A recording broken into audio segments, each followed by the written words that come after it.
We are teaching them that in Islamic রাজধানীর আগারগাঁওয়ে চীন মৈত্রী সম্মেলন কেন্দ্রে সদস্য সম্মেলনের আয়োজন করে ইসলামী ছাত্র শিবির।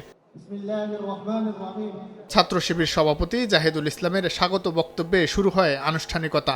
অতি সত্বর শহীদ হাদি ভাইয়ের খুনিদেরকে গ্রেফতার করতে হবে। প্রধান অতিথি হিসেবে যোগ দেন জামায়াত আমির ডাক্তার শফিকুর রহমান। বলেন, সব শ্রেণীর মানুষকে নিয়ে ঐক্যবদ্ধভাবে মানবিক ও বৈষম্যহীন দেশ গড়তে কাজ করবে জামায়াত। সব ধর্ম, সব দল, সব জাতি মিলে ঐক্যবদ্ধ বাংলাদেশ নিয়ে আমরা সামনে এগিয়ে যাব।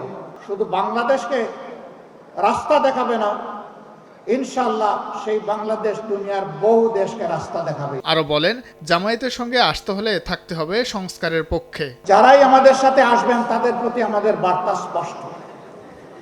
নাম্বার 1, আপনি দুর্নীতি করতে পারবেন না, আর কোনো দুর্নীতিবাজকে আপনি প্রশ্রয় দেবেন না। সকল জঞ্জালের কবর রচনা করার জন্য জনগণ যে সংস্কারের দিকে তাকিয়ে আছে, সেই সংস্কারের সমস্ত সুপারিশমালাকে বাস্তবায়ন করার প্রতিশ্রুতি দিতে হবে। বাছাইকৃত লাল সরিষার দানা থেকে অত্যাধুনিক কোল্ড প্রেস মেশিনে তৈরি হয় প্রাণ সরিষার তেল, আসল ঝাঁঝে আসল স্বাদে। বিগত আমলে শিক্ষা প্রতিষ্ঠানের পরিবেশ নিয়ে সমালোচনা করে জামায়াত আমির বলেন, আগামী দিনে দেশ গঠনের দায়িত্ব নিতে হবে ছাত্র সমাজকেই। ইসলামী ছাত্র শিবিরকে অন্তরের অন্তঃস্থল থেকে ধন্যবাদ। শাহিন আলম, সময় সংবাদ, ঢাকা।